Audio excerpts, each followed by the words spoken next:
I have invited here today 3 industry experts to have a panel discussion on software.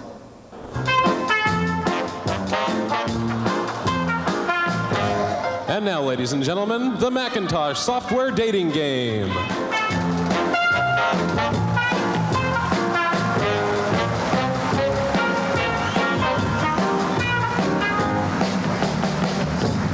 Welcome to the Macintosh software dating game.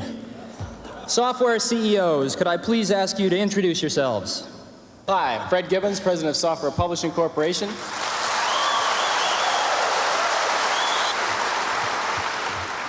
Hi, I'm Mitch Kapor, President of Lotus. We do a product called 123. My name is Bill Gates. I'm Chairman of Microsoft. And during 1984, Microsoft expects to get half of its revenues from Macintosh software.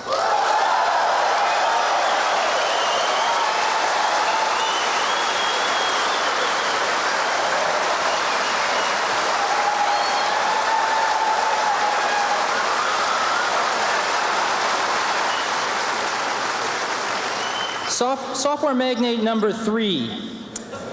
When was your first date with Macintosh? We've been working with the Mac for almost 2 years now, and we put some of our really good people on it. Software CEO number 3. Will Macintosh be the 3rd industry standard? Well, to create a new standard, it takes something that's not just a little bit different. It takes something that's really new and really captures people's imagination. And the Macintosh, of all the machines I've ever seen, is the only one that meets that standard.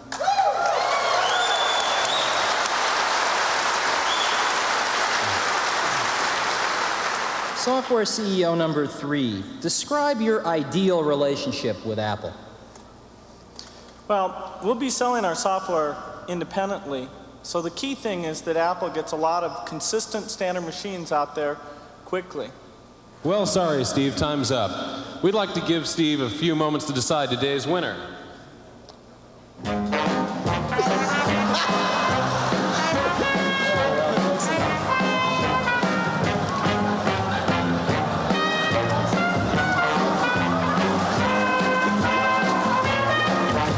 Okay, Steve, who's the winner?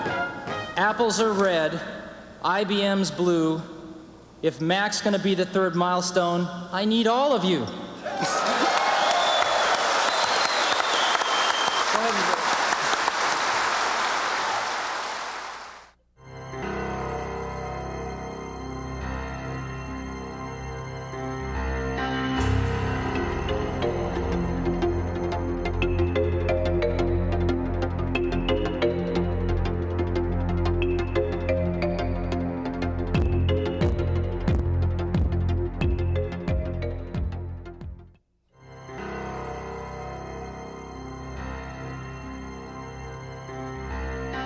Now, I'd like to talk about meaningful partners.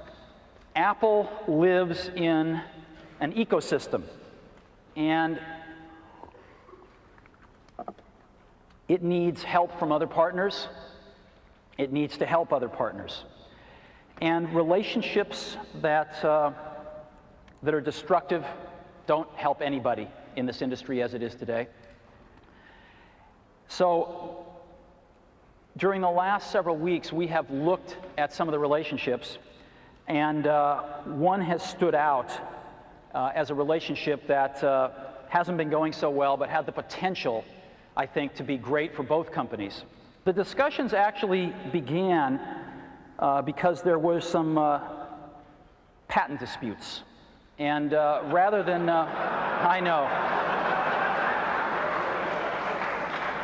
Rather than repeating history, I'm extremely proud of both companies that they have resolved these differences in a very, very professional way. And I happen to have a special guest with me today via satellite downlink. And if we could get him up on the stage right now.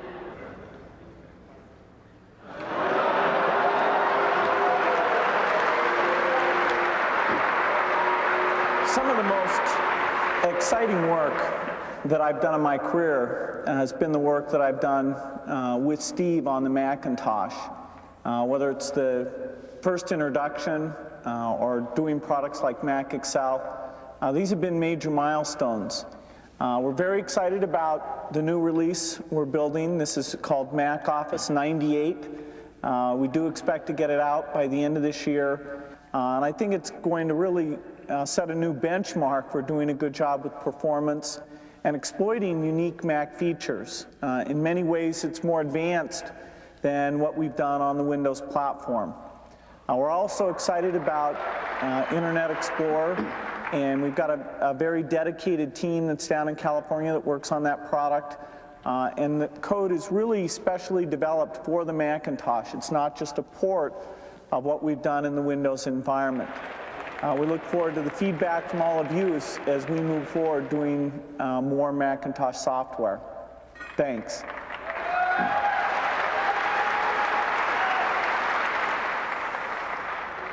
The era of setting this up as a competition between Apple and Microsoft is over as far as I'm concerned. This is about getting Apple healthy, and this is about Apple being able to make incredibly great contributions to the industry to get healthy and prosper again. So thank you all for coming. I look forward to hearing the grilling in the chair tonight and in the days to follow.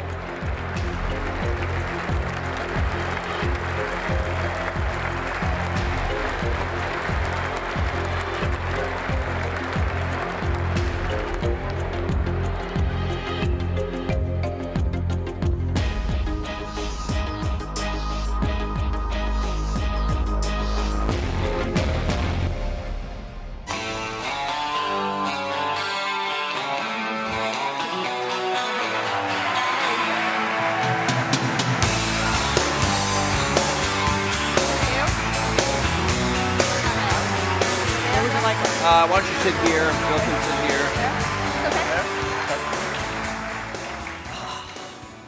Well, thank you.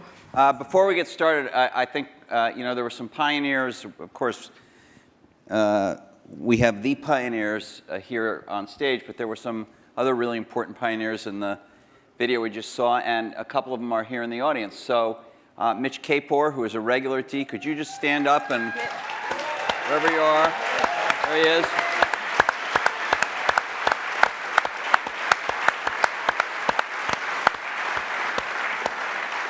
And Fred Gibbons, who has not come to D before but is here tonight. Fred. There's Fred. Right there. And I don't know if he's in the room, but I do want to recognize our fellow journalist Brent Schlender from Fortune, who did to my knowledge, the last joint interview these guys did. It was not on a stage, but it was a Fortune magazine interview. Brent, I don't know if you're in the room. If you are, can you stand? Maybe he's Oh, way back there. way over there.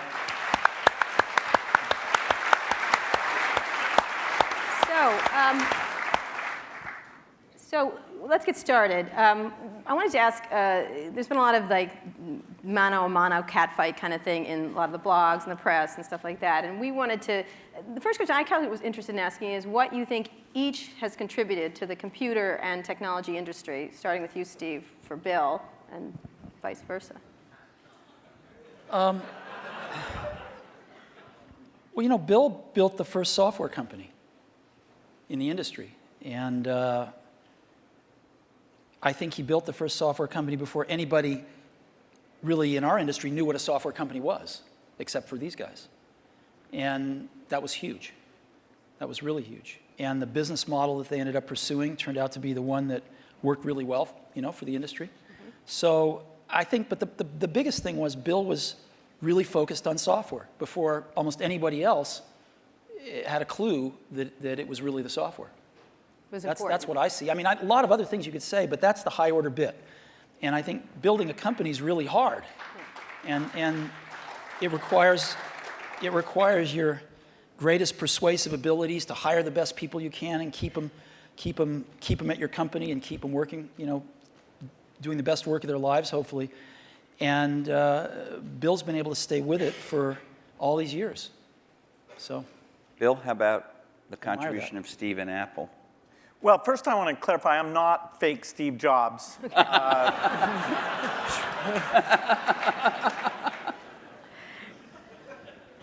what Steve's done is quite phenomenal. You know, if you look back to 1977, that Apple II computer, the idea that it would be a mass market machine, you know, the bet that was made there by Apple uniquely, there were other people with products, but the idea that this could be an incredible, empowering phenomena, Apple pursued that dream.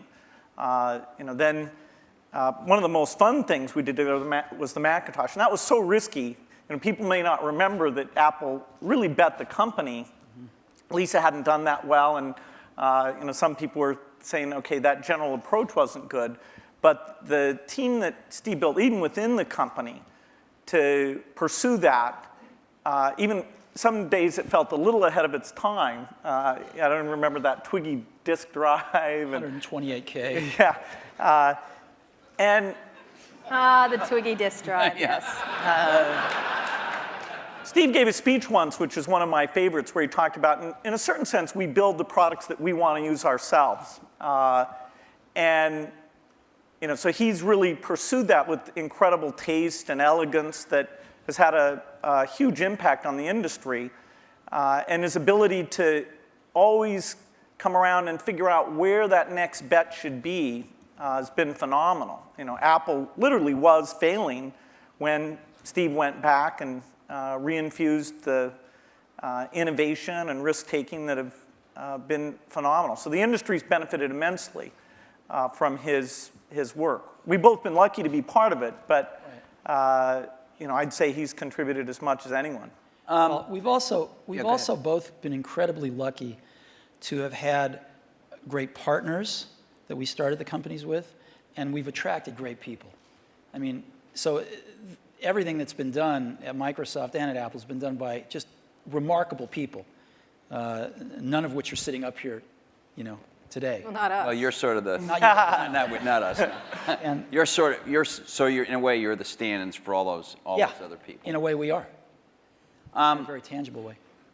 So Bill mentioned the Apple II in 1977 and 30 years ago, and there were a couple of other computers with which were aimed at the idea that average people might be able to use them. And looking back on it, a really average person might not have been able to use them by today's standards, but it certainly broadened the base of who could use computers.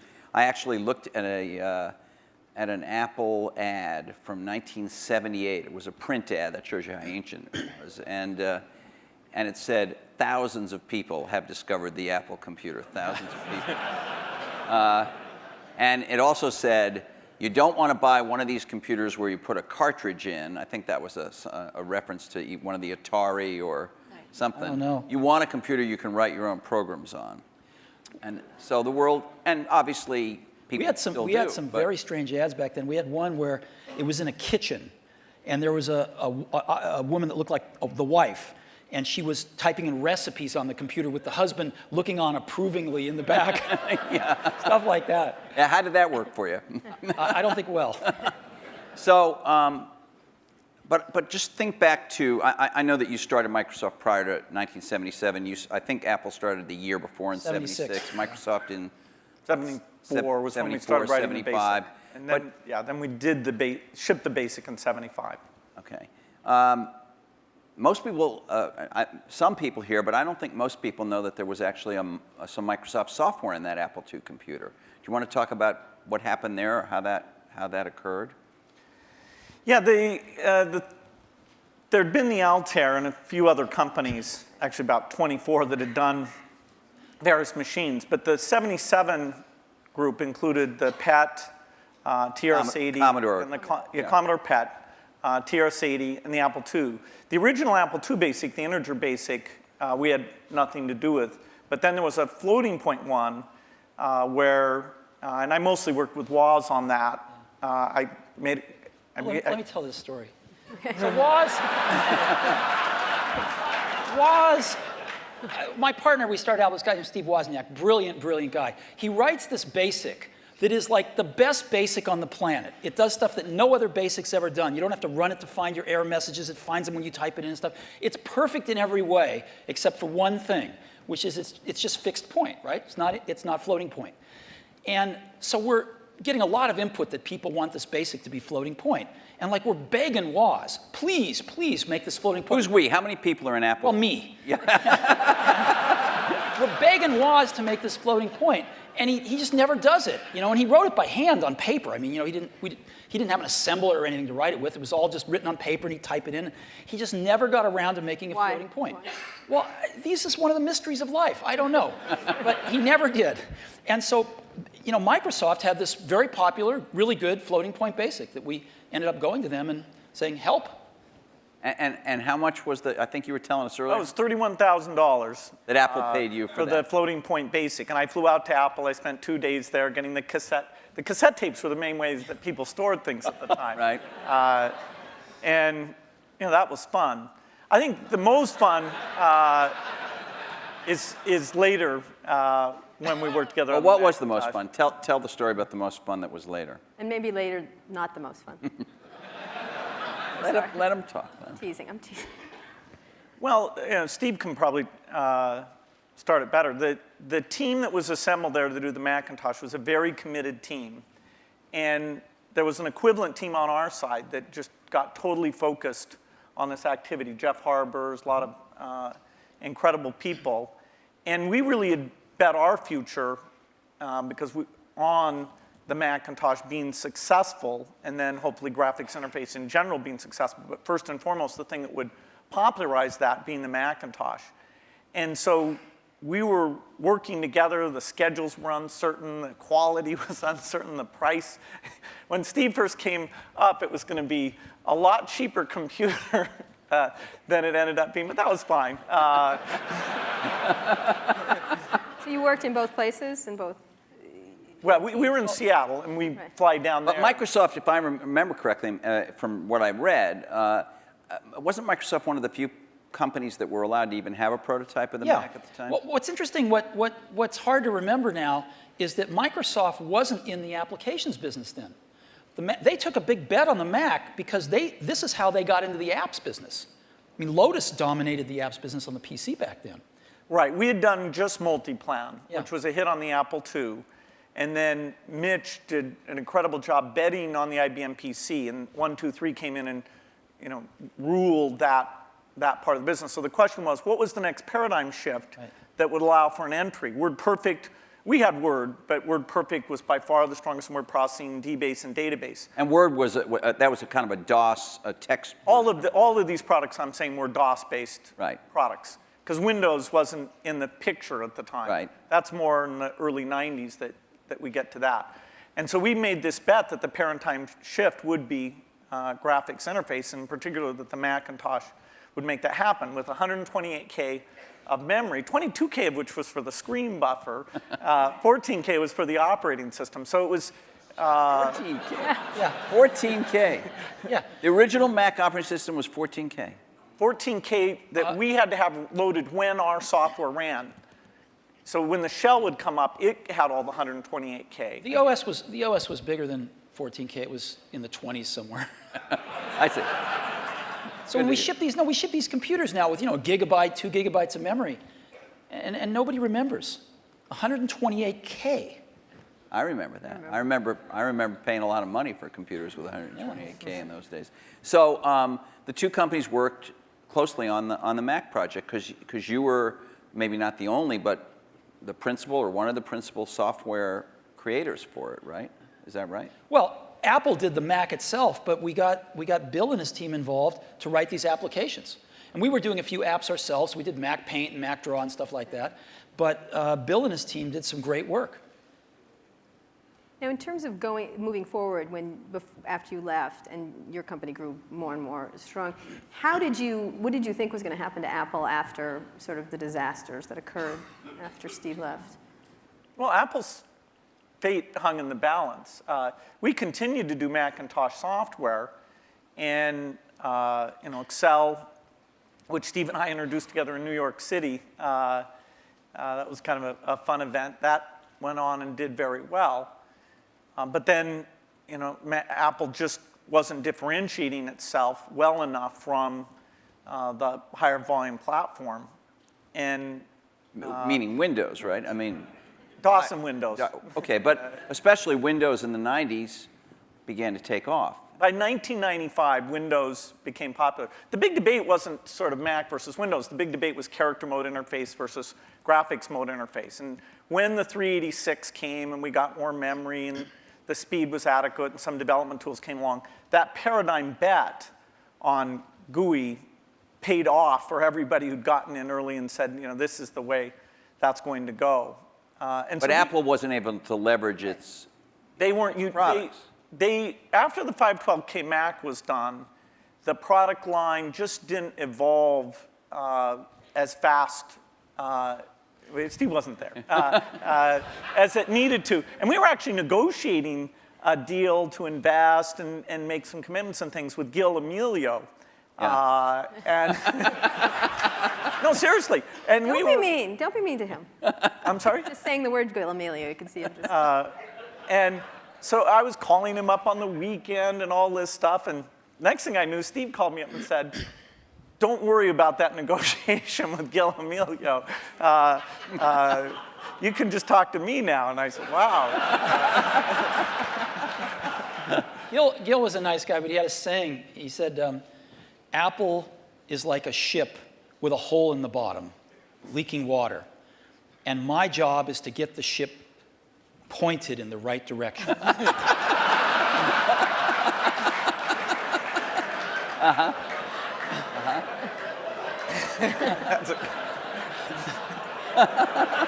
Okay.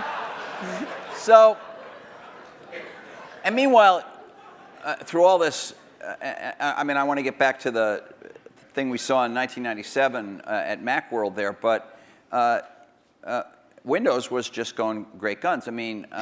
Windows 95, to whatever extent earlier versions of Windows had not had all the features, all the GUI stuff that the Mac had, Windows 95 really was an enormous, enormous leap.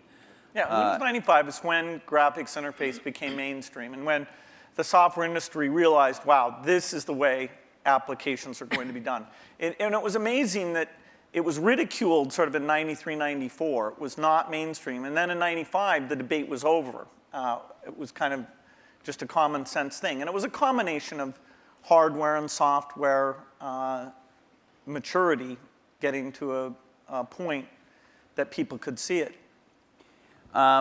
So I don't want to go through every detail, the whole history of how you came back, but Thank you. You had, but you in that video we all saw, you said you had decided that it was destructive to have this competition with Microsoft. Now, obviously, Apple was in a lot of trouble, and I presume that there was some tactical or strategic reason for that, as well as just wanting to be a nice guy, right? Apple was in very serious trouble, and what was really clear was that if the game was a zero-sum game where for Apple to win, Microsoft had to lose, then Apple was going to lose. But a lot of people's heads were still in that place. Why was that from your perspective? Well, a lot of people's heads were in that place at Apple, and even in the customer base, because Apple had invented a lot of this stuff, and Microsoft was being successful, and Apple wasn't, and there was jealousy and this and that. There was just a lot of reasons for it that don't matter. But the net result of it was there were too many people at Apple and in the Apple ecosystem playing the game of, for Apple to win, Microsoft has to lose. And it was clear that you didn't have to play that game, because Apple wasn't going to beat Microsoft. Apple didn't have to beat Microsoft. Apple had to remember who Apple was, because it had forgotten who Apple was. And so to me, it was pretty essential to break that paradigm.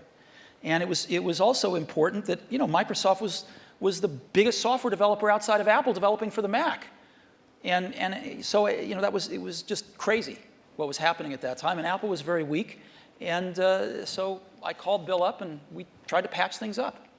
Yeah, and since that time, we've had a team that's fairly dedicated to doing the Mac applications. And they've always been treated kind of in a unique way so that they can have a pretty special relationship with Apple. And that's worked out very well. In fact, every couple years or so, there's been something new that we've been able to do on the Mac. And it's a great business for us. And it's actually, the relationship between the Mac development team at Microsoft and Apple is a great relationship. It's one of our best developer relationships. And do you look at yourself as rivals now today as this landscape has evolved? And we'll talk about the internet landscape and everything else and other companies that have come forward. But how do you look at yourselves in this landscape today. Because you are competitors in certain ways, We which watch is the commercials. American way, we right? watch the commercials. And you get annoyed at each other from Although time you know to what? time. I have to confess, I like PC Guy better. Yeah, he's great. I like him. The You know, other the, guy, I the wanna art of pop those in the- the art of those Yes, sir. commercials is not to be mean, but it's actually for the guys to like each other.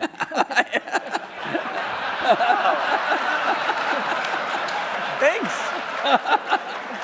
PC Guy is great. I like He's got a PC. big heart. His mother loves him. His mother loves I'm him. telling you. Loves him. I like PC Guy totally much better. Wow. I do. I don't know why. He's endearing. The other guy's a PC Guy is what jackass. makes it all work. Actually, All right. it's worth thinking about. So how do you look at I mean, yourselves? let me just ask you, Bill. You obviously Microsoft is a much larger company. You're in many more markets, many more types of products than Apple is. When you were running the company, or when Steve Ballmer is running the company, you think obviously about Google. You think about, I don't know, Linux in the enterprise. You think about lots of, Sony in the game area. How often is Apple on your radar screen at Microsoft in a business sense? Well, they're on the radar screen as an opportunity, and in a few cases like the Zune, that if you go over to that group, they think of Apple as a competitor. They love the fact that Apple's created a gigantic market, and they're going to try and come in and contribute something to that. And we love them because they're all customers.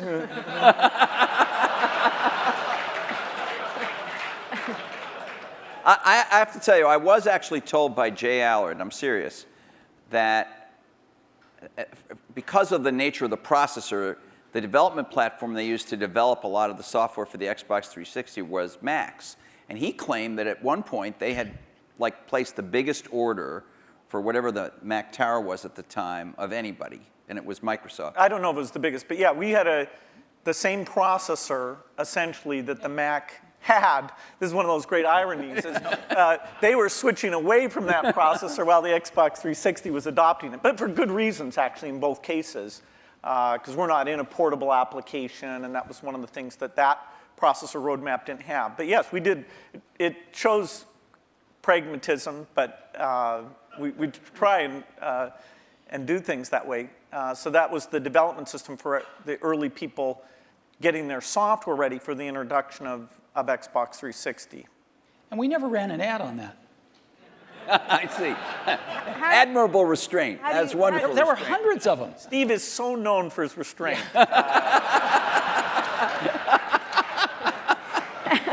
How do you look at Microsoft from an Apple perspective? I mean, you compete in computers and You could iPods. say you don't compete, the era of destructive whatever whatever you said in 1997, but you think you're consciously aware of what they're doing with Windows. You followed Vista closely, I think.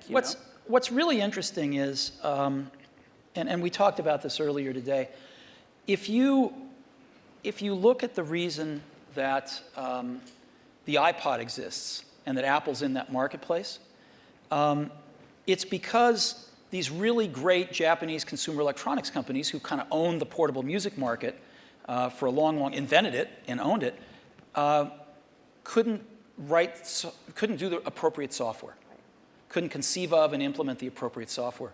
Because an iPod's really just software. It's software in the iPod itself, it's software on the PC or the Mac, and it's software in the cloud for the store. And it's in a beautiful box, but it's software. If you look at what a Mac is, it's OS 10, right? It's in a beautiful box, but it's OS 10. And if you look at what an iPhone will hopefully be, it's software.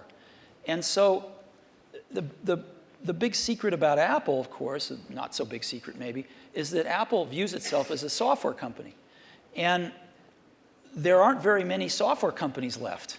And Microsoft is a software company. And so, we look at what they do and we think some of it's really great. And we think some of it's, a little bit of it's competitive and most of it's not.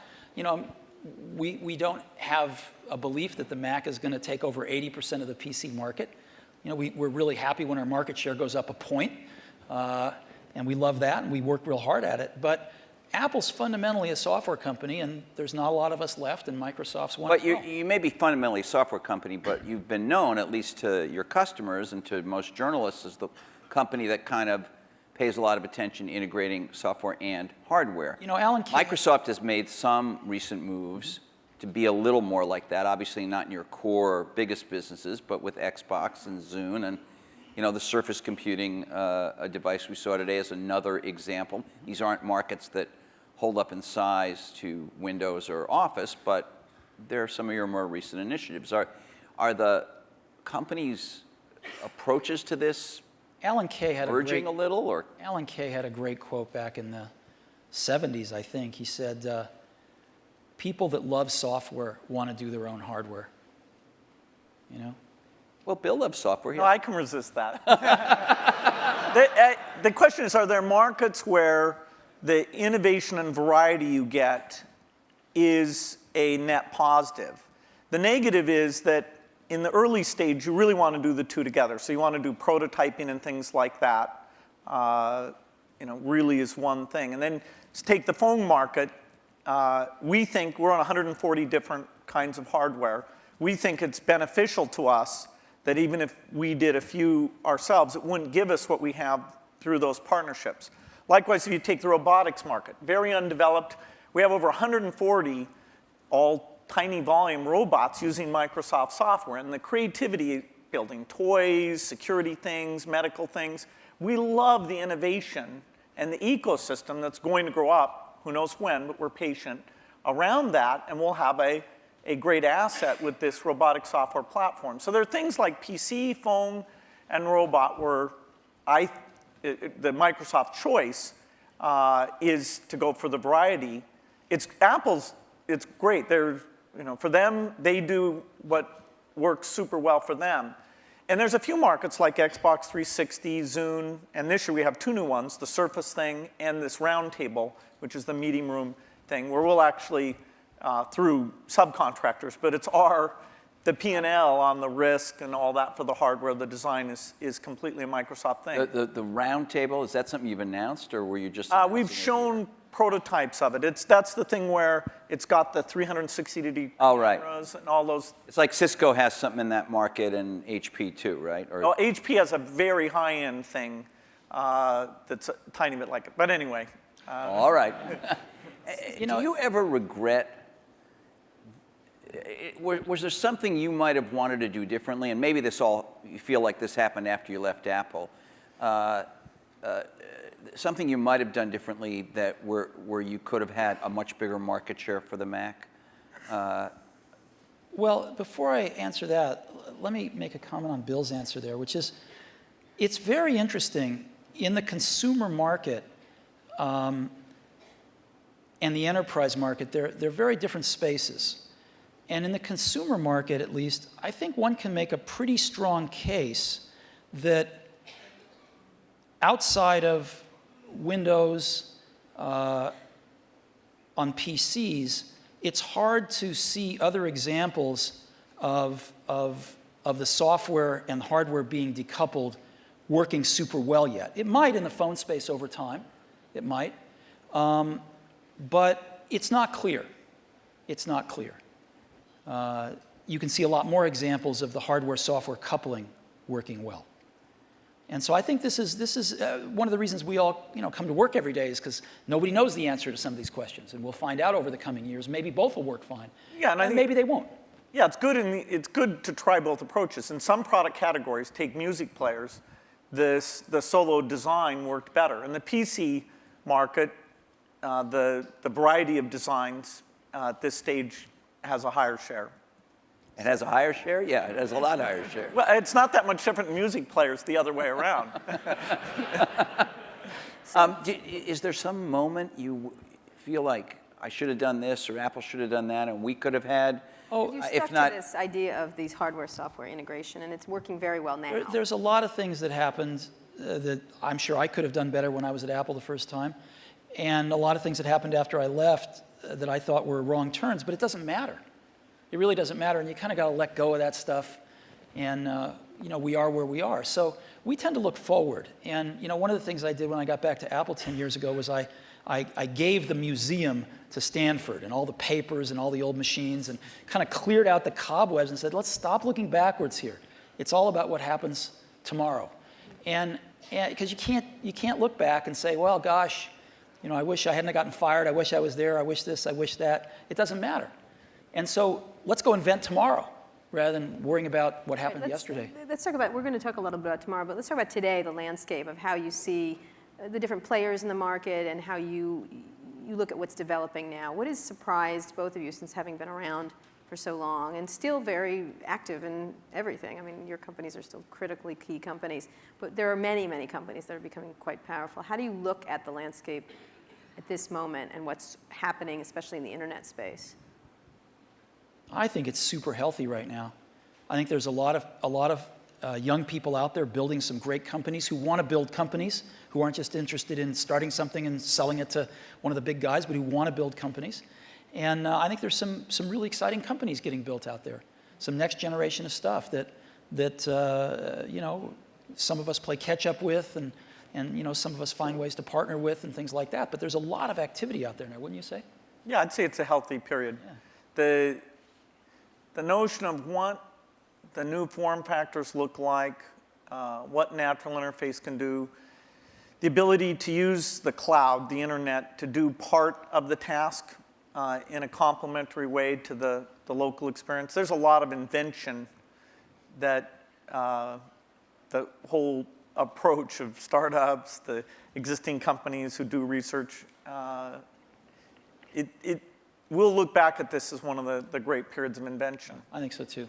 There's a lot of things that are risky right now, which is always a good sign, you know, and you can see through them. You can see to the other side and go, yes, this could be huge, but there's a period of risk that, you know, nobody's ever done it before. Do you have an example that would, for example? I do, but I can't say. Okay. And so, but I can say, when you feel like that, that's a great thing. Right. That's what keeps you coming to work in the morning, and and it tells you there's something exciting around the next corner. Okay, but so the two of you have certainly, you're involved every day with the internet. You have internet products. You have a whole slew of stuff on the internet.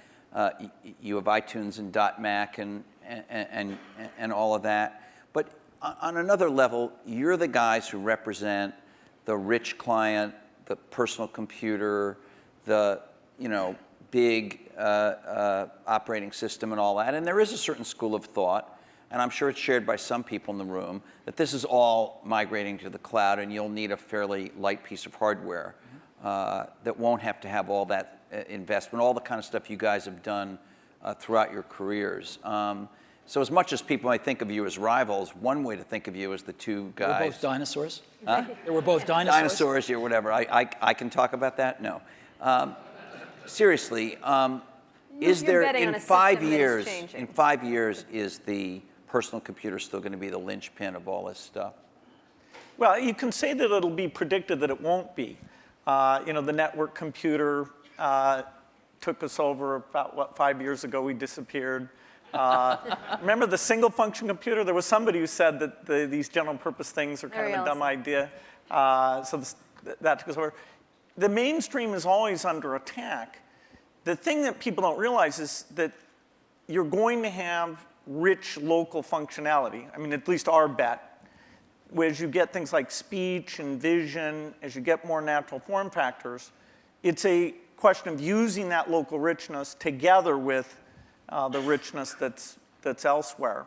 And as you look at the device, say, that's connecting to the TV set or connecting in the car, there are lighter weight hardware internet connections. But when you come to the full screen, rich, edit the document, create things, I think we're nowhere near where we can be on making that stronger.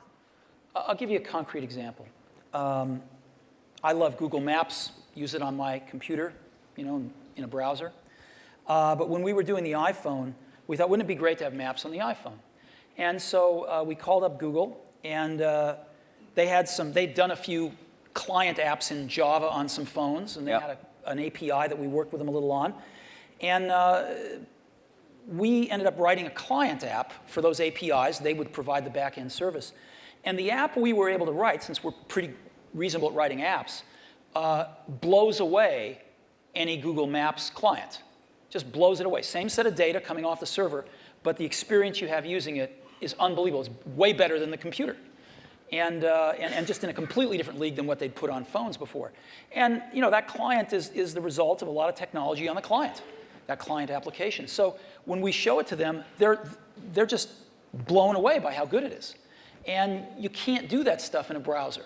So people are figuring out how to do more in a browser, how to get persistent state of things when you're disconnected from a browser, how do you actually run apps locally using apps written in those technologies so they can be pretty transparent whether you're connected or not. But it's happening fairly slowly, and there's still a lot you can do with a rich client environment. At the same time, the hardware is progressing to where you can run a rich client environment on lower and lower cost devices, on lower and lower power devices.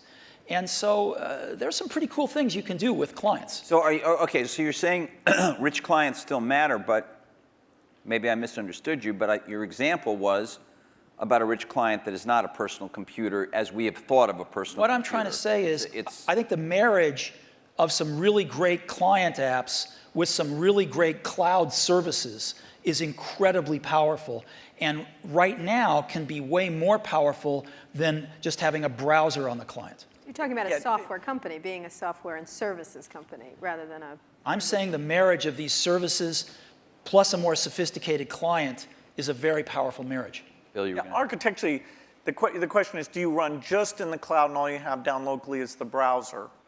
And that is the same question for the phone as it is for the full screen device. There'll always be different screen sizes because these are, the 5-inch screen does not really compete with the 20-inch screen, does not compete with the big living room screen. Those are things that there'll be some type of computing behind all of those things, all connected to the internet.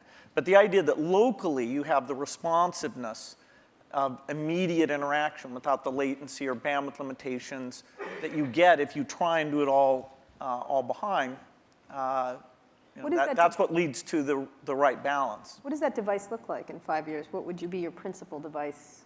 Is there one or? Is it a, I think you use, I could be wrong, I think you carry a tablet. Right. Right. Which has not necessarily stormed the world yet. Yeah, this is like Windows 1992, I think. That is, I'm unrepentant on my belief in, Okay, but to go back to Kara's point, what would you each imagine that you would carry as your principal, let's say, thing to do? I mean, the Jeff web Hawkins and showed a very lightweight email device and all that kind of stuff. Yeah, I don't know if you guys saw, but Jeff Hawkins showed a Linux-based, a very small, I think he called it a companion to a smartphone today. A phone companion. It sounded a little naughty, frankly. It doesn't matter, you weren't there, but what would you think each would be? I assume you carry a tablet PC. I don't know what brand it is. Maybe you change them up. I don't know. You obviously carry a MacBook Pro, I would guess, or a MacBook. Yeah, well, and an iPhone. And an iPhone. You have one? I do. Right here? Yes. Well, he has one. He took it out before. Really? Sorry. He flashed his iPhone earlier today. Anyway, go ahead. So what is your device? What would you say the device What's your really device should in be 5 carrying? years that you rely on the most? I don't think you'll have one device. I think you'll have a full screen device that you can carry around, and you'll do dramatically more reading off of that.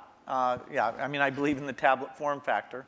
I think you'll have voice. I think you'll have ink. You'll have some way of having a hardware keyboard and some settings for that. And then you'll have the device that fits in your pocket, which the whole notion of how much function should you combine in there. There's navigation computers, there's media, there's phone. Technology is letting us put more things in there, but then again, you really want to tune it so people know what they expect. So there's quite a bit of experimentation in that pocket-sized device. But I think those are natural form factors, and that we'll have the evolution of the portable machine and the evolution of the phone will both be extremely high volume, complementary. That is, if you own one, you're more likely to own the other. And then at home, you'd have a setup that they all plug into? Well, at home, you'll have your living room, which is your 10-foot experience, and that's connected up to the internet. And there you'll have gaming and entertainment. And there's a lot of experimentation in terms of what content looks like in that world. And then in your den, you'll have something a lot like you have at your desk at work. You know, the view is that every horizontal and vertical surface will have a projector, so you can put information. You know, your desk can be a surface that you can sit and manipulate things. Can I please have a room in my house that doesn't have a screen and a projector in it? You bet. Thanks. The bathroom. That's the perfect place for it, actually. So what's your 5-year outlook at the devices you'll carry? You know, it's interesting. The PC has proved to be very resilient. Because as Bill said earlier, I mean, the death of the PC has been predicted every few years. And here, when you're saying PC, you mean personal computer in general, not just Windows PCs. I mean personal computer in general. Okay. And you know, there was the age of productivity, if you will, you know, the spreadsheets and word processors, and that kind of got the whole industry moving. And it kind of plateaued for a while, was getting a little stale, and then the internet came along, right? And everybody needed more powerful computers to get on the internet. Browsers came along, and it was this whole internet age that came along, access to the internet. And then some number of years ago, you could start to see that the PC, that was taken for granted. Things had kind of plateaued a little bit, and innovation-wise at least. And then I think this whole notion of the PC, we called it the digital hub, but you can call it anything you want, sort of the multimedia center of the house, started to take off with digital cameras and digital camcorders and sharing things over the internet and kind of needing a repository for all that stuff. And it was reborn again as sort of the hub of your digital life. And you can sort of see that there's something starting again. It's not clear exactly what it is, but it will be the PC maybe used a little more tightly coupled with some back-end internet services and some things like that. And of course, PCs are going mobile in an ever greater degree. So I think the PC is going to continue, this general purpose device is going to continue to be with us and morph with us, whether it's a tablet or a notebook or a big curved desktop that you have at your house or whatever it might be. So I think that'll be something that most people have, at least in this society. And others maybe not, but certainly in this one. But then there's an explosion that's starting to happen in these, what you call post-PC devices, right? And you call the iPod one of them. There's a lot of things that are not... You can get into trouble for using that term. I want you to know that. What? I'm kidding. Post-PC devices. Why? People write letters to the editor. They complain about it. Anyway, go ahead. Okay.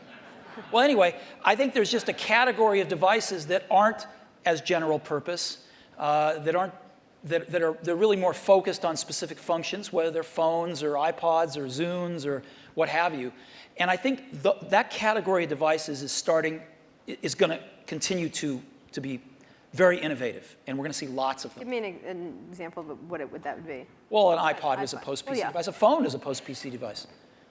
Is the iPhone and are some of these other smartphones, and I know you believe that the iPhone is much better than these other smartphones at the moment, but are these things, aren't they really just computers in a different form factor? I mean, when you use the word phone, it sounds like... We're getting to the point where everything's a computer in a different form factor. So what? Right? So what if it's built with a computer inside it? It doesn't matter. It's what is it? How do you use it? How does the consumer approach it? And so who cares what's inside it anymore? So what are the core functions of the device formerly known as the cell phone, whatever we want to call it, the pocket device? What would you say the core functions? Like 5 years out, what are the core functions of that pocket device? How quickly all these things that have been somewhat specialized, the navigation device, the digital wallet, the phone, the camera, the video camera, how quickly those all come together, it's hard to chart out. But eventually, you'll be able to make something that has the capability to do every one of those things. And yet, given the small size, you still won't want to edit your homework or edit a movie on the screen of that size. And so you'll have something else that lets you do the reading and editing and those things. Now, if we could ever get a screen that would just roll out like a scroll, then you might be able to have the device that did everything. Well, in the very first D conference, we had these guys from E-Ink here. Yeah. I'm sure you've both talked to them. They were talking about that. That was 5 years ago. It's always 5 years out. Do you? Yes, we can't. There's some advances in projection technology that are more likely deliberate, I think, than the flexible material guys. But it's not even on the horizon, no matter which of the two approaches Any our kind of percentage. quality. We have some Microsoft research people who work on that, and there's a lot of investment, but it's at least in the 5-year time frame. You, 5 years from now, what's going to be on What's that gonna be on that pocket phone? device? I don't know. And the reason I don't know is because I wouldn't have thought that there would have been maps on it 5 years ago. But something comes along, gets really popular, people love it, get used to it, you want it on there. So people are inventing things constantly, and I think the art of it is balancing what's on there and what's not on there, is the editing function. And clearly, most things you carry with you are communications devices. You want to do some entertainment with them as well, but they're primarily communications devices, and that's what they're going to be. Outside of the computing area, what are the exciting areas in the internet space at all that you're looking at that you find that's interesting to each of your companies and in general for you? Any kind of social networking, any kind of the wikis, those kind of things we've talked about in the past today, essentially.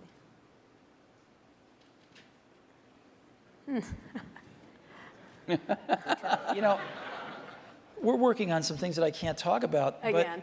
Again, yeah. But there used Very to be, beautiful, There I used to know. be a saying, isn't it, at It's going to Apple? blow us away, though, Blow us when away. you can't touch Wow, it's great. There used to be a saying at Apple, isn't it funny a ship that leaks from the top?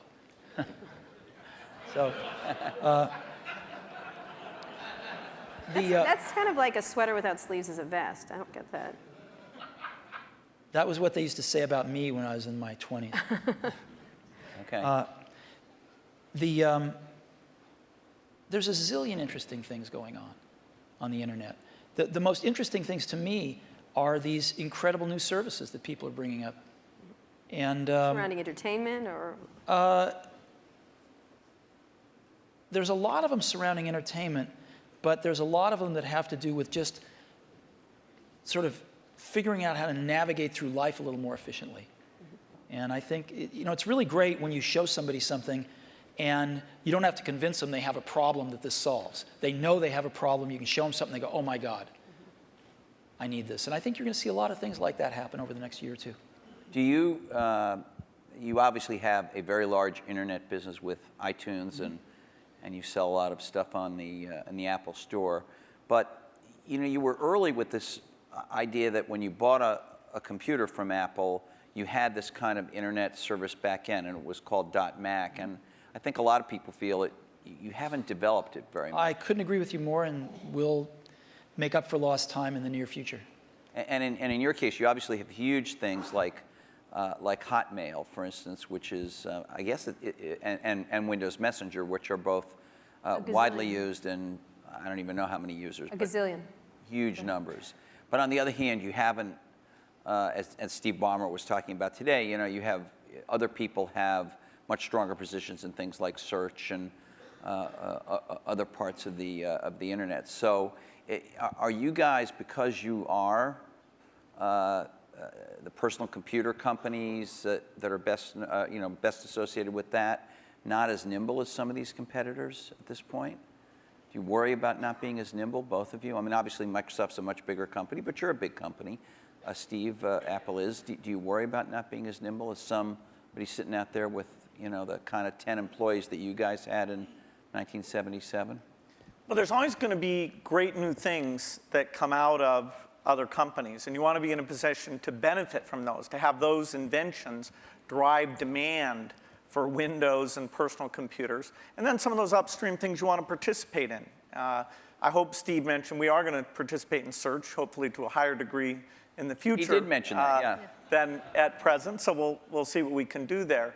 A lot of the applications are more specialized, so they're not areas we'll go into. Take what can happen with education now, that video is mainstream, and all these tools that let you do rich interactions are very mainstream. I'm very excited about that. The idea of empowerment goes back to the very beginning of our industry, and some of those dreams that this would be used by students or that teachers could get better and learn from each other in these new ways. We're just at the threshold where some of those things can happen. And yes, our companies can contribute to that, but as a whole, it's the ecosystem jumping on and building on each other where you can finally finally technology did something for education. See, I look at this a little bit differently, which is we're not trying to do a lot of this stuff because it's not what we do. We don't think one company can do everything. So you've got to partner with people that are really good at stuff. Like, we're not, I mean, maybe Microsoft is great at search. We're not. We're not trying to be great at search. So we partner with people that are great at search. And we don't know how to do maps on the back end. We know how to do the best maps client in the world, but we don't know how to do the back end. So we partner with people that know how to do the back end. And what we want to do is be that consumer's device and that consumer's experience wrapped around all this information and things we can deliver to them in a wonderful user interface, in a coherent product. And so in some cases, we have to do more work than others. In the case of iTunes, there wasn't a music delivery service that was any good, and we had to do one, so we'll do one. But in other cases, there's companies doing a way better job because we're not as good at this stuff as other people are, and we'd love to partner with them. And so, we selectively do that. And I think it's really hard for one company to do everything. Let's talk about Life's entertainment. complex. You're both in the entertainment world. Entertainment is important to both your companies. For yours, music right now, and as you get into Apple TV, Microsoft has been within the Hollywood area. Where do you see that going in the era of YouTube? We've had a couple of network people here talking about changes that are happening in Hollywood and everything else. What is happening now to entertainment delivery, and where do you all play? Because you'll be the delivery mechanism in one way or the other for most people. Well, the big milestone is where the delivery platform is the internet. And so you bring the richness and the interactivity. I think you can get a little bit of a glimpse of the future of TV more from looking at community type things like Xbox Live, where people are talking to each other, finding friends, watching things together, talking about those things. That, as you map that onto genres like educational shows or sports shows or watching the Olympics or the elections, that ability to navigate becomes very, very powerful. And we're not an entertainment company. Yes, we do Halo, which is this big video game, but by and large, we're a platform. And so it's the tough software things, whether it's the speech or the ink or the deep graphics, that's where things that take 10 years to get done, the IPTV stuff, the foundation there. It took 10 years to get it done. Now it's finally coming to fruition, and we have people like AT&T betting their company on putting that together. So we're just at the start of having a scale entertainment delivery vehicle both through PCs, unfortunately not connected up to the TV set in most cases, but that's a point of innovation. And now things like IPTV and Xbox that are connected up in the living room. Steve, you were today, Bill, you weren't here, but Steve showed a new function of Apple TV that brings YouTube directly to the TV. Is there going to be more of that from you? Do you see yourself, the way Bill says, as an enabler of entertainment? Or, well, putting aside your Disney role, but your Apple role. I think people want to enjoy their entertainment when they want it and how they want it, on the device that they want it on. So ultimately, that's going to drive the entertainment companies into all sorts of different business models. And that's a good thing. If you're a content company, that's a great thing. More people wanting to enjoy your content more often in more different ways, that's why you're in business. But the transitions are hard sometimes. And the music industry, it turned out that the internet got fast enough to download songs pretty easily. There was no legal alternatives, and maybe they made some bad choices in how they reacted to that. But they're still trying to make the transition to a very different way of doing business or ways of doing business while they're under attack from piracy. And we can all highlight some of the mistakes that have been made, but still, it's a tough job. And Hollywood, I think, has watched what's happened in music, learned some things to do, some things not to do. But they're still trying to map this out. How do they make some of these transitions, some new business models, different platforms, allowing their customers way more freedom on when they want to watch stuff and how they want to watch it. And I think there's a tremendous amount of experimentation and thought going on that's going to be good. That's going to be really good if you're a content owner. Can I ask about the user interface of the personal computer for a minute? Vista has just come out, which is your best version of Windows you've done, has some UI improvements in it. You're about to do yet another version of the Mac OS called Leopard in the fall, which, from what you've shown publicly, at least so far, has some improvements.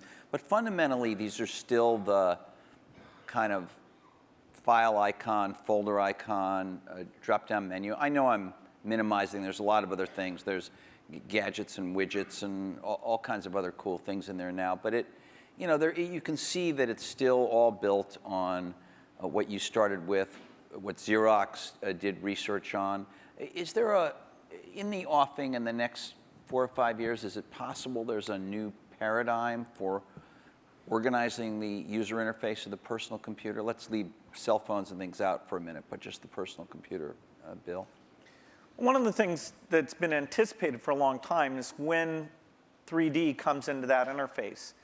And there was a lot of experimentation, sites on the internet where you'd kind of walk around and meet people. But in fact, the richness, the speed, it just didn't sustain itself.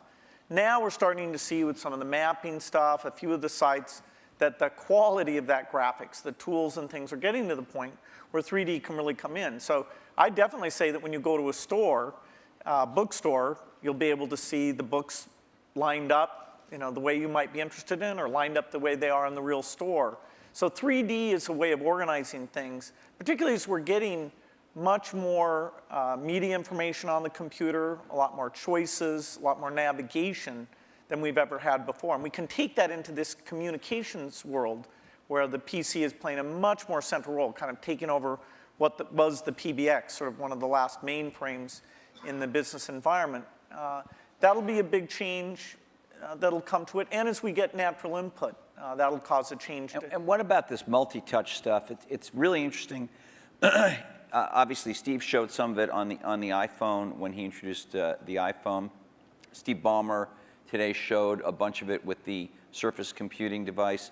It happens, although it's not part of our program, that HP, which is a sponsor of this conference, has a multi-touch sort of display over here out in the foyer. Will this make its way into... That Minority Report, this kind of thing. Yeah, will this make its way into, maybe you call it direct manipulation of objects with your hands and your fingers. Will this make its way into mainstream, let's say, laptop computers as a new UI or an additional part of the UI, or is that just a but go beyond the laptop. Specialized devices? Vision, software is doing vision. And so, imagine a game machine where you just can pick up the bat and swing it, or the tennis racket and swing it. Yeah, we have one of those. No, that's not it. You can't pick up your tennis racket I see what you mean, and swing it. Right. You can't sit there with your friends and do those natural things. That's a 3D positional device. This is video recognition. This is a camera seeing what's going on. And in a meeting, like you're on a video conference, you don't know who's speaking when they're audio only, things like that. The camera will be ubiquitous. Now, of course, we have to design it in a way that people's expectations about privacy are handled appropriately. But software can do vision, and it can do it very, very inexpensively. And that means this stuff becomes pervasive. You don't just talk about it being in a laptop device. You talk about it being part of the meeting room or the living room or... But on the laptop, the way that, maybe I'm wrong, maybe this is what we have is great and we don't need any new big radical change. But when I turn on my laptop, whether it's my Vista laptop or my Mac laptop, it's there have been improvements, but it's a lot like it was 10 years ago. It's much better. The graphics are better and all that. You talked about that radical change. You have the mouse. For both your companies. You have the icons you move around. You have and you talked about what a big gamble it was in '84 to do that and then follow on with Windows. We still essentially have that approach, and I'm just wondering, is that going to change? Touch, ink, speech, vision, those things come in, but they don't come in as a radical substitute. I think you're also underestimating the degree of evolution because you've lived with it year by year. Say we'd sent you away for 10 years and you came back and you said, wow, there's a search paradigm, and that's more at the center of how you find these things. There's tagging, that's more at the center of how you find these things. the evolution is a very good thing. In fact, even in that evolution, the stuff we did with Office, there's this balance you strike where when you make a change, in that case the ribbon, you're going to have some users who feel like, oh, geez, I have to spend a little bit time to be brought along to that. But there has been good evolution. But these natural interface things are the revolutionary change, and they'll be very revolutionary. That together with the 3D that I talked about. Steve? I know you're working on something. It's going to be beautiful. We'll see it soon. Yeah, you know, And you can't talk about it, but Bill discusses all his secret plans. You don't discuss any of I them. know, it's not fair, but it's, I think the question is a very simple one, which is, how much of the really revolutionary things people are going to do in the next 5 years are done on the PCs, or how much of it is really focused on the post-PC devices? And there's a real temptation to focus it on the post-PC devices because it's a clean slate, and because they're more focused devices, and because they don't have the legacy of these zillions of apps that have to run in zillions of markets. And so I think there's going to be tremendous revolution in the experiences of the post-PC devices. And the question is how much to do in the PCs. And I'm sure Microsoft is. We're working on some really cool stuff, but some of it has to be tempered a little bit because you do have, these tens of millions in our case, or hundreds of millions in Bill's case, users that are familiar with something that, they don't want a car with 6 wheels. They like the car with 4 wheels. They don't want to drive with a joystick. They like the steering wheel. And so, you have to, as Bill was saying, in some cases you have to augment what exists there, and in some cases you can replace things. But I think the radical rethinking of things is going to happen in a lot of these post-PC devices. I'm going to ask a more personal question. We have just a minute before we're going to open up for questions. What's the greatest, I'm not going to call this the Barbara Walters moment and ask you what tree you'd like to be, but what's You would love to be Barbara Walters, let me just tell you. No, I would not. What's the greatest misunderstanding? Ding, right. But thank you, Steve. About your relationship. I mean, you're obviously going to go down in history as history books already said kind of thing. But what's the greatest misunderstanding between your relationship and about each other? What would you say would be this idea of catfight, this idea of which one of the many? We've kept our marriage secret for over a decade now. Canada, that trip to Canada. Mm-hmm.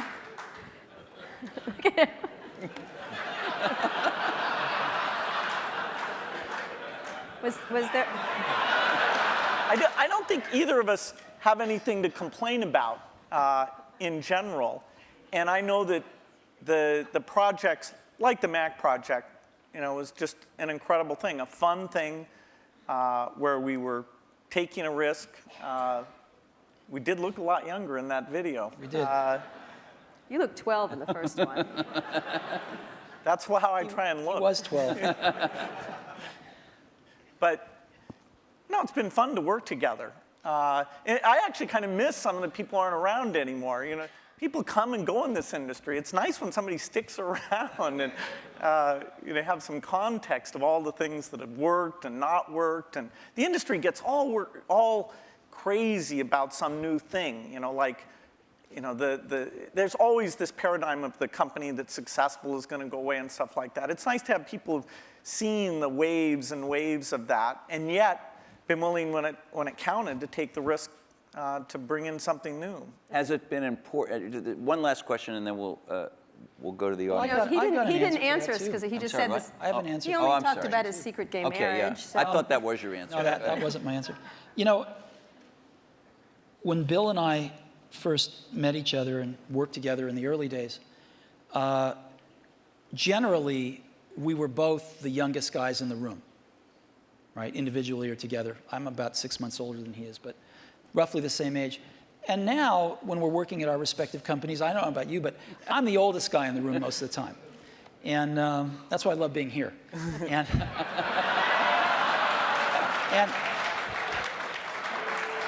so happy to oblige. Happy to oblige. And, you know, I think of most things in life as either a Bob Dylan or a Beatles song. But there's that one line in that one Beatles song, you and I have memories longer than the road that stretches out ahead. And that's clearly true here. Well, you know what? I think we should end it there. Let's just end it there. I'm gonna have a little tear right here. Thank you. Thank you very much. Thank you so much. Sure. Thank you. Thank you.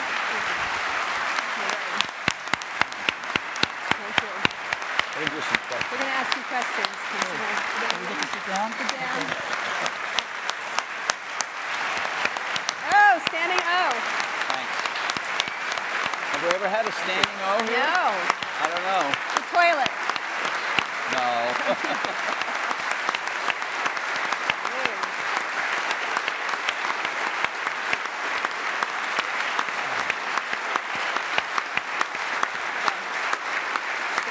Whoa. You handled this pretty well. Very good. Great. Wow. Okay, so some audience questions. Questions? Can we have the lights? Roger McNamee Roger. from Elevation Partners. Hey guys, that was incredible. Thank you very much.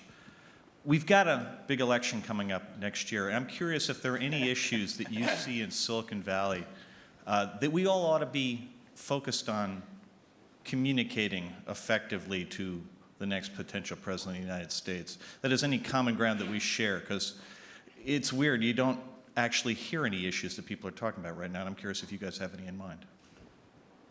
Bill? Well, certainly education is one that I'd put at the top of the list. You know, Are there technological solutions right now that they could do something about, or is that just sort of like legit? No, the technology is going to be helpful and more, but the way that teachers are measured and made excellent, the way that the high schools are designed, the expectations they have, it's not just a pure technology thing. It's more an institutional practice where the opportunity is. And you know, there should be a lot of debate about the different ways of doing that. Steve? Boy, we've got some pretty big problems. And I think most of them are much bigger than anything Silicon Valley can contribute right now to solve. So hopefully some of those will get solved. I also think we underestimate how much all of our industry depends on stability. We've enjoyed a long period of stability, and we've been able to focus on technology and growing our businesses and stuff, and I think we take that for granted sometimes. One of the more interesting areas that we all suffer from, of course, is in the area of energy dependence. And there's a lot of work going on, I know, a lot of investing going on anyway. I don't know if the results are there, but a lot of investing going on in alternative energy, and maybe Silicon Valley can play a small role in some of that stuff Are you too. guys investing in that area? Personally, or? Some. Which might be a lot. Go ahead. And you? Exactly. $1 billion here or there. Steve? Steve, Are you investing in that area? No. Or just a Prius? Okay. Or something like Yeah, that. just appreciating it. Over there? Hi, Don Eklund, Sony Pictures. My question is really, at what point is there too much diversity? It was talked about a few times in the discussion, the fact that now microprocessors are very low cost, memory's low cost, software is ubiquitous. But my life has been made better by standards like coding standards, network standards, and it seems like we're reaching a point where diversity is starting to take hold to a point where we're not going to be able to have the kinds of convergence devices that I think everyone would really be able to appreciate. And I'm wondering, is this going to be like healthcare or mass transit, where you just can never put it back in the bottle again? And I'd like to get your perspective on that. If there's still an opportunity to have some grand convergence devices that can really simplify people's lives and enrich their lives. Steve? Well, I think Bill and I would agree that we can get it down to 2. No, I think it's hard to limit imagination and innovation. I think there's always going to be a bunch of new great things, but And I think that's part of what we put up with to get the innovation. We put up with a little bit of aggravation to get the innovation. And I think the marketplace is awfully good at allowing diversity when it should and then getting rid of it when it shouldn't. I mean, and then letting it come back sometimes. Yeah. Well, not, yeah. I mean in terms of standards and things. You know, the internet standards have been incredibly powerful. You know, video formats, things like this. And so I don't see things that are going to really hold back a convergence device. You know, sure, there's a lot of wireless approaches, but that's pretty healthy right now. They each have various merits. A few of them will end up overlapping the other ones and kill the other ones out. But well, I think the industry's done very well at latching on to standards for the things that there were no longer any innovation in, and then focusing on the places where it wasn't clear which approach was best. Jesse? Hi, I'm Jesse Kornbluth, headbutler.com. Because you're not the youngest guys in the room anymore, it's perhaps appropriate to ask you a question about legacy, each of you. Bill, even your harshest critic would have to admit that your philanthropy work is, you know, planet-shaking, incredible, and could be, if you make it, a second act so amazing that it would dwarf what you've actually done at Microsoft.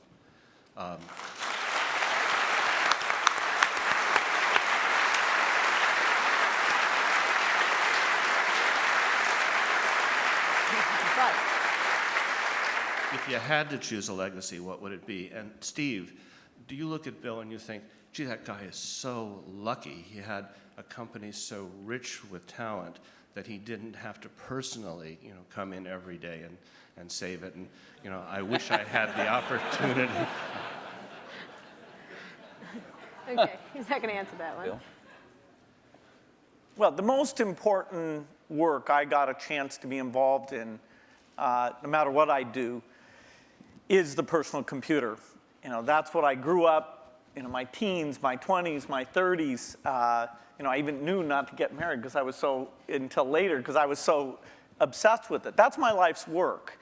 And it's lucky for me that some of the skills and resources, but I'd put skills first, that I was able to develop through those experiences can be applied to the benefit of the people who haven't had technology, including medicine, working for them. So it's an incredible blessing to have two things like that. But the thing that if you look inside my brain, it's filled with software and, you know, the magic of software and a belief in software.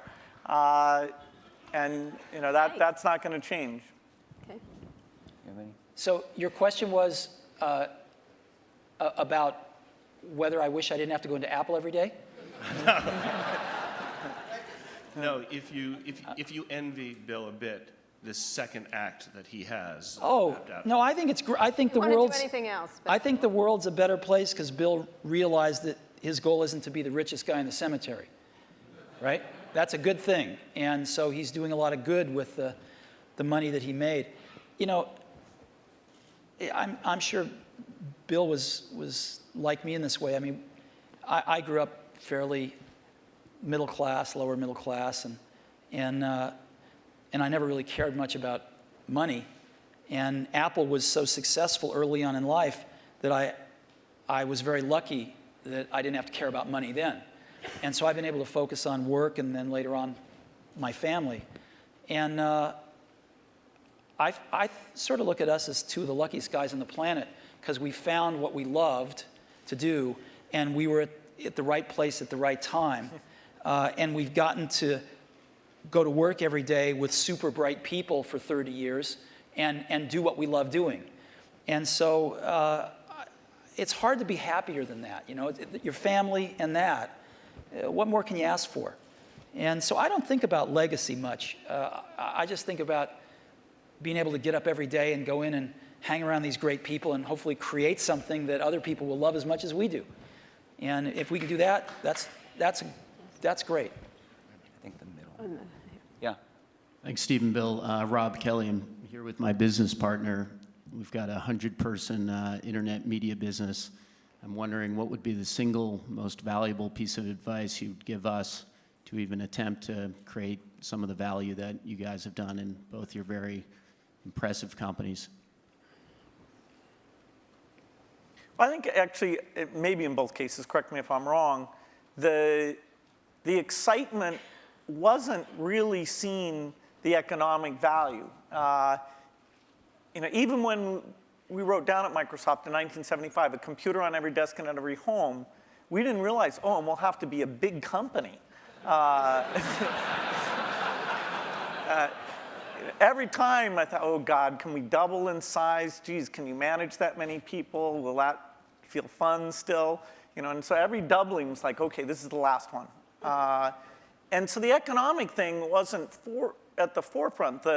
The idea of being at the forefront and seeing new things and things we wanted to do, and being able to bring in different people who are fun to work with, eventually with a pretty broad set of skills, and figuring out how to get those people, those broad skills, to work well together has been one of the greatest challenges. I've made more of my mistakes in that area maybe than anywhere, but eventually getting some of those teams to work very well together. So it's, I think it's a lot about the people and the passion, and it's amazing that the business worked out the way that it did. Yeah. People say you have to have a lot of passion for what you're doing, and it's totally true. And the reason is because it's so hard that if you don't, any rational person would give up. It's really hard, and you have to do it over a sustained period of time. So if you don't love it, if you're not having fun doing it, and you don't really love it, you're going to give up. And that's what happens to most people, actually. If you really look at the ones that ended up being successful, unquote, in the eyes of society and the ones that didn't, oftentimes it's the ones that are successful loved what they did so they could persevere when it got really tough. And the ones that didn't love it quit because they're sane, right? Who would want to put up with this stuff if you don't love it? So it's a lot of hard work, and it's a lot of worrying constantly. And if you don't love it, you're going to fail. So you got to love it. You got to have passion. And I think that's the high order bit. The second thing is you've got to be a really good talent scout, because no matter how smart you are, you need a team of great people, and you've got to figure out how to size people up fairly quickly, make decisions without knowing people too well, and hire them, and see how you do, and refine your intuition, and be able to help build an organization that can eventually just build itself. Because you need great people around you. Thank you. Liz. Liz Beyer, question, I guess it's historical curiosity. You approached the same opportunity so very differently. What did you learn about running your own business that you wished you had thought of sooner or thought of first by watching the other guy? Well, I'd give a lot to have Steve's taste. He has natural, not a joke at all. I think in terms of intuitive taste, both for people and products. We sat in Mac product reviews where there were questions about software choices, how things would be done, that I viewed as an engineering question, and that's just how my mind works. And I'd see Steve make the decision based on a sense of people and product that it's even hard for me to explain. The way he does things, it's just different. And I think it's magical. And in that case, wow.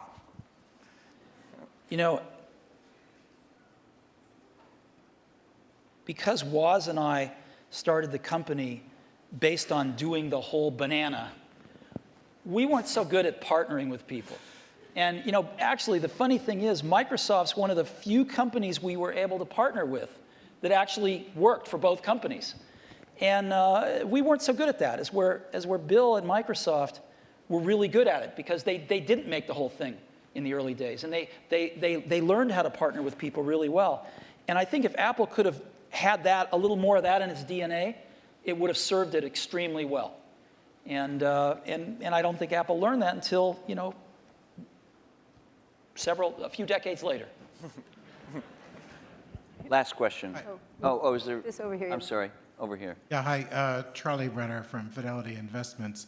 In our financial services industry, we are focusing very strongly on aging and retiring baby boomers, a huge demographic. We're not that old. Oh, no, I wasn't. The question is different from what it sounds like it's going to be. But most of the innovation that we see coming from computer and internet companies is kind of youth-oriented. And I'm just wondering if there are activities going on in your companies acknowledging what's going to be happening generationally. Not true. I'll give you one example. So we started building in video cameras into almost all our computers a few years ago. And the response by people of all ages, but in particular seniors, has been off the charts. Because they're buying these things now, and they're buying them for their grandkids, their sons and daughters with their grandkids, so they can stay in touch with their grandkids, and they're video conferencing more than younger people are. And it's incredible what this has done. So that's just one simple example, but there's like dozens of them that have clicked with seniors that are living independently that want to stay in touch with extended families and do other things like that. Yeah, I think that it's a very good point when you look at the size of the market. And that's partly why it's great that there are all these companies out there who can see, okay, what would you do for seniors? I think natural user interface is particularly applicable here because the keyboard, we're sort of warped in that we grew up using the keyboard, and so it's extremely natural to us.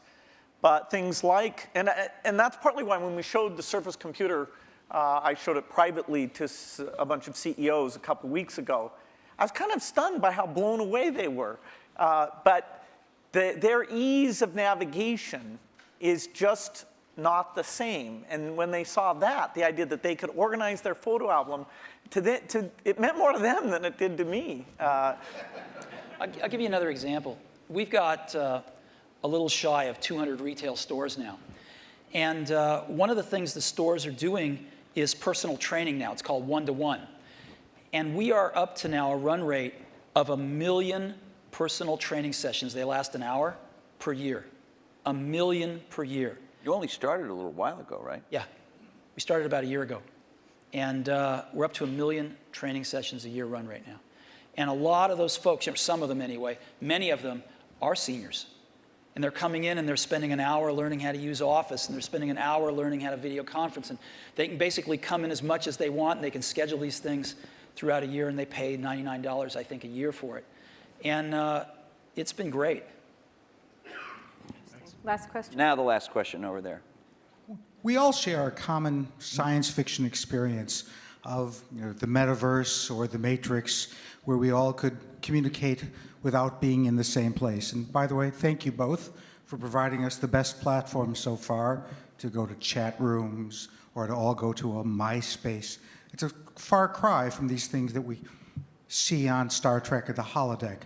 What kinds of things can you imagine that are partway there that could be much better than the 3-window iChat that we might see in the next 5 or 10 years? Well, I don't think Steve's going to announce his transporter. I want Star Trek. Just give me Star Trek.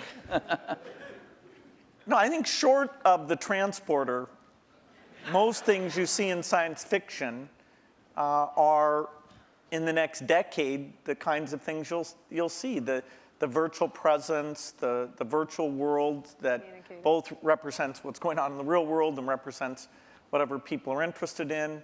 This movement in space is a way of interacting with the machine.